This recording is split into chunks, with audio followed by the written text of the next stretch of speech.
Seorang wanita memperlihatkan kuburan dalam kamar kosnya viral di medsos.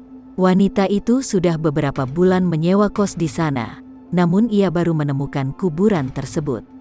Kuburan itu pun berukuran kecil, tepat berada di pojokan belakang pintu kamar kos. Wanita itu beberapa kali mengalami kejadian aneh di kosnya, mulai dari badan tiba-tiba lemas hingga mimpi buruk.